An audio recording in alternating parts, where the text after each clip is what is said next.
¿Qué pasa con la población? Bueno, algo ya les dije, digamos, si la ocupación del territorio se hizo en muchos de estos casos a partir de campañas genocidas militares, ¿qué estamos hablando de la población? ¿Qué se hizo con la población entre las poblaciones originarias, las poblaciones que venían, digamos, el mestizaje, el gauchaje, eh, las montoneras federales y demás?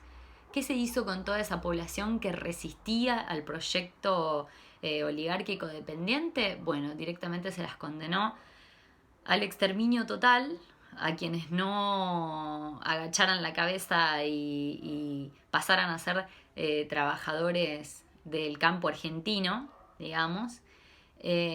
Entonces, ¿qué política tuvo esa oligarquía respecto al elemento población? Primero, el del exterminio total de pueblos de lo que quedara de pueblos originarios, mestizaje hispánico y de alguna manera con qué hubo que reemplazar. Ustedes fíjense que Alberti decía gobernar es poblar. ¿Y por qué poblar? Acá no había población, pero entonces ¿a quién se genocidió? No, se genocidió a una población que no se sometía al proyecto político y económico de esa oligarquía. Entonces, de alguna manera, había que reemplazar a esa población exterminada. ¿Cuál fue la política de esa oligarquía? Bueno, reemplazarlo con los que, de alguna manera, Marcelo siempre dice, tienen en sus genes al trabajo, ¿no? ¿Que quiénes son para esa oligarquía? Los europeos, claramente. De ahí, fíjense, de la idea sarmientina de civilización o barbarie y de esta idea también alberdiana, viene algo que llega hasta nuestros días, que es que los negros no quieren trabajar, que a los negros no les gusta trabajar, que a los indios, a los desposeídos, a los condenados de la tierra, a los silenciados, a los negados, llámenle como quieran, digamos, no les gusta trabajar. Entonces traigamos europeos que ellos sí saben lo que es el trabajo. Cuando en realidad no es que no les gusta trabajar, en realidad es ¿cuál es la opción que les queda a todas esas poblaciones?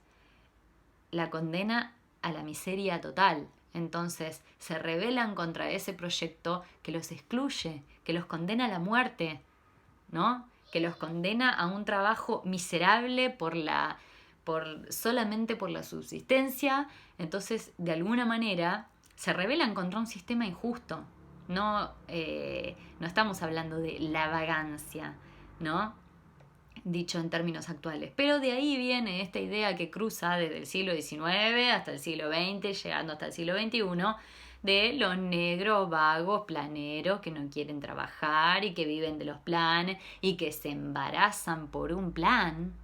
O sea, ustedes piensen, ¿no? Las negras que no quieren trabajar, entonces se embarazan por un plan, cuando todos, todas y todes sabemos que un pibe sale muchísimo más subjetivamente, materialmente, culturalmente, políticamente, económicamente hablando, que una asignación tristísima que hoy no alcanza para comprar ni una bolsa de pañales que sale 1.500 pesos.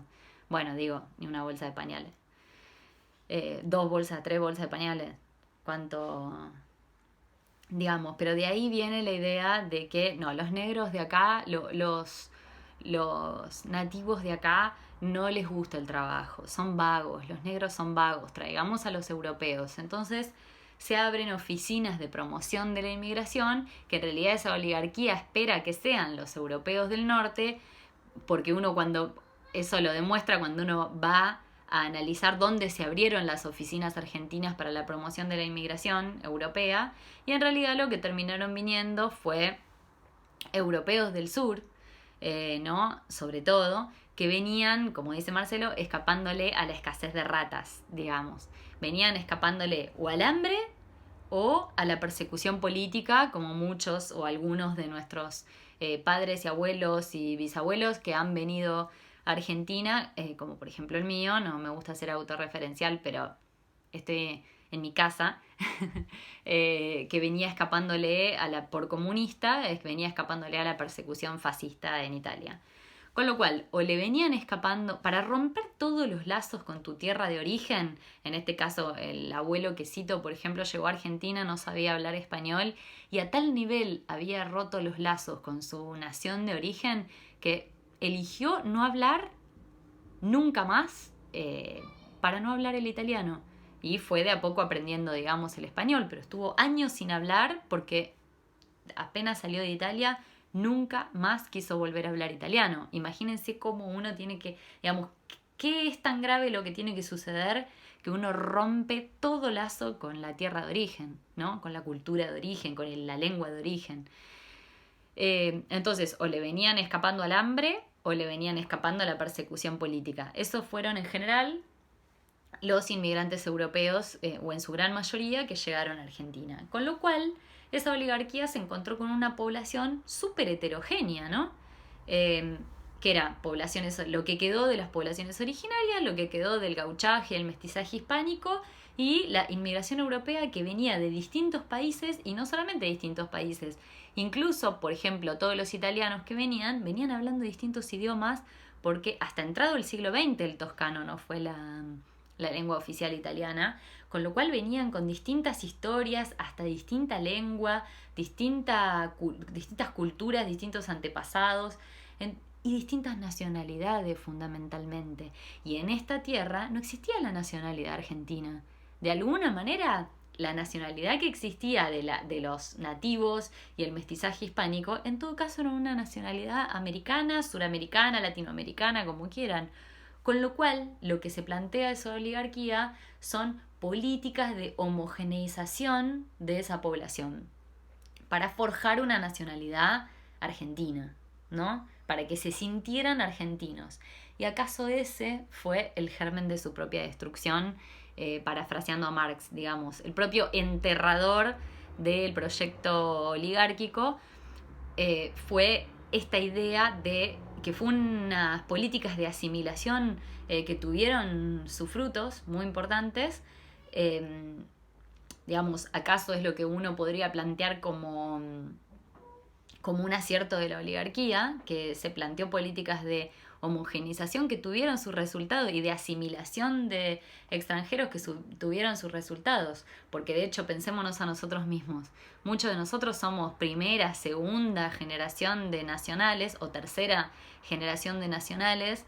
Yo por parte de mi papá soy recién segunda generación de nacional, o sea, mi abuelo paterno nació en Italia y se vino de muy chiquito, con lo cual mi papá es primer generación de argentino, yo soy segunda generación de argentina por esa rama de mi familia.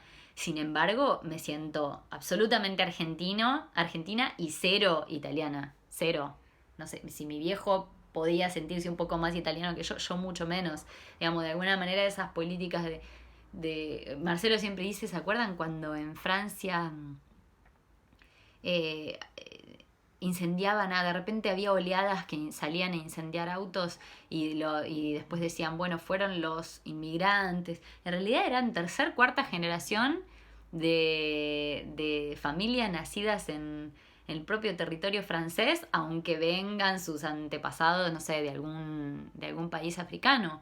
Pero en realidad acá, tercer, cuarta generación de nacionales son más sargentos que el dulce de leche, digamos. Y de alguna manera eso fue producto de el buen funcionamiento de las políticas de asimilación de inmigrantes de esa oligarquía. ¿Cómo se hizo?